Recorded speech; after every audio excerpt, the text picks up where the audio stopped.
welcome back to you. We've got some very beautiful music coming up for you in just a moment as we're joined now by none other than Lung Lung. Oh, that's so good to see you. Good morning. Global piano sensation, sold millions of albums around the world, regularly tops the classical charts, releasing a brand new album, and he is on the show now. Good to have you with us. Thank you. I'm so happy to be tell us back. a little bit about this. Yes. So I have this album called Sensons, and as you know, one of his most famous work is the Carnival of Animals. With the swan, with the elephant. Mm-hmm. But actually, he's making fans of people. So he's using the animals to actually describe some of his partners in music, colleagues, and he made a lot of fun. Like he made like Offenbach to be a turtle. Right. And it was like really a lot of stories behind. But I try to have a kind of a French album with the impressionist music, but also with the romantic music. And also we have like 5 female composers from France, and kind of rediscover their great work. Lung Lung, you've been creating beautiful, beautiful music for so many years. How do you stay so inspired? I think classical music really brings me so much emotion every day, and there's so much different range of layers of emotions, and that keeps me very active. And do you like reworking the old stuff? Will you go back and study and say, well, how can I change that? Or do you love, is that part of the attraction? Do you love the new composers coming through, working with the classics as well, kind of both? I mean, for me, I always find new things from the traditional standard repertoire. Yeah. But of course, I also very, very curious to see the works from today's composers, and to see if there's a great bridge, you can learn from each other. Well, you collaborated with somebody very special on the album, didn't you? Yes, I mean, I work with my wife. How lovely is Gina. that? You both play the piano.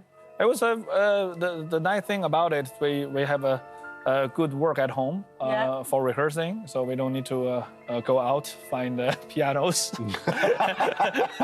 So that's kind of convenient. And nice that you found somebody who's, a great piano player as well. You look like a match made in heaven. Well, thank you so much.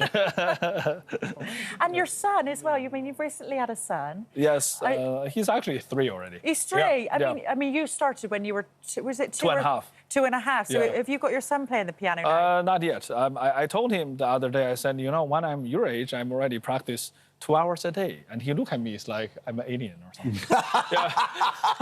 He's actually more interested into cello. Cello? Because he loves the swan and this double bass elephant version. So he likes this big instrument. Yeah. So we bought him a little cello. It looks like a viola, actually. I love the way that's your son's act of rebellion. No, I'm not going to play piano. As a 3-year-old, I'm going to play cello. See how you like that, Dad?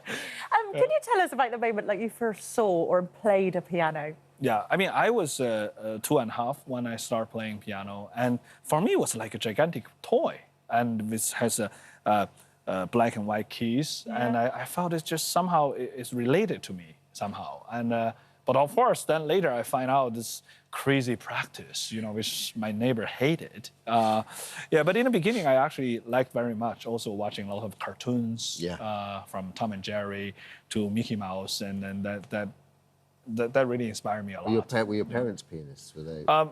My dad plays Chinese folk music called erhu, and my mom just to love to dance. Yeah, that's so nice. Yeah. And what was the first piece of music you think you fell in love with when you were a kid? That you just went, this is what I'm destined to do. This is what I want. I would say the Swan Lake, Tchaikovsky, and also some of the Chopin's work, like waltz, and also the Vienna Philharmonic's New Year's concert. That gave me a lot of joy. And then were your eyes open to Billy Joel and Elton John and those guys? I actually, in the beginning, I didn't have I didn't have enough knowledge. But then, of course, when I grew up later, turned 10 years old, 11, I started listening to Elton John and, of course, Billy Joel.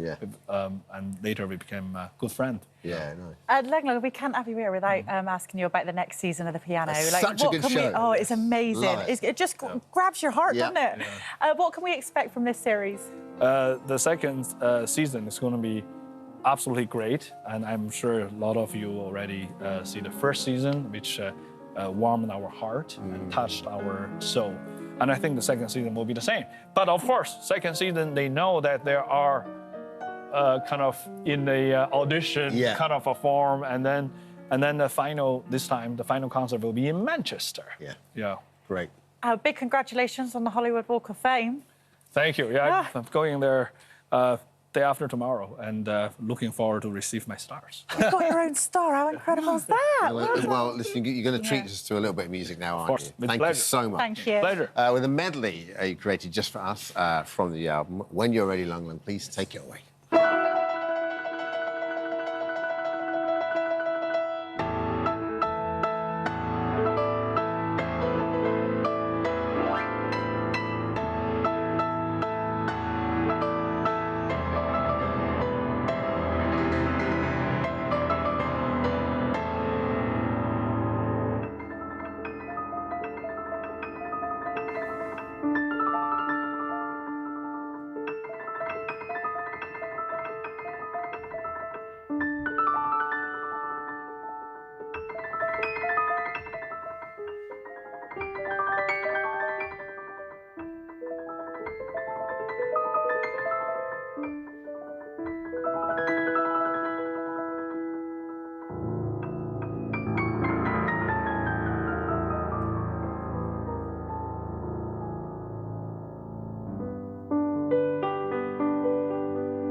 So nice. Thank you so much. Thank you so much. Oh, that was so emotional. Thank you so much. That was Here we go. absolutely beautiful. Yeah. Thanks, the album Good luck is on your out Hollywood. on Monday. Congratulations. Thank you so much. Thank you for having thank me. you. Thank you, Lung Lung. Absolutely gorgeous. Coming up next, it doesn't get much cuter than this. We're going live to Adam Henson with his newborn lambs. Plus, a showstopper of a dessert for Easter using a few simple ingredients. Juliet Sears making a mini egg pavlova. See you after this. Don't leave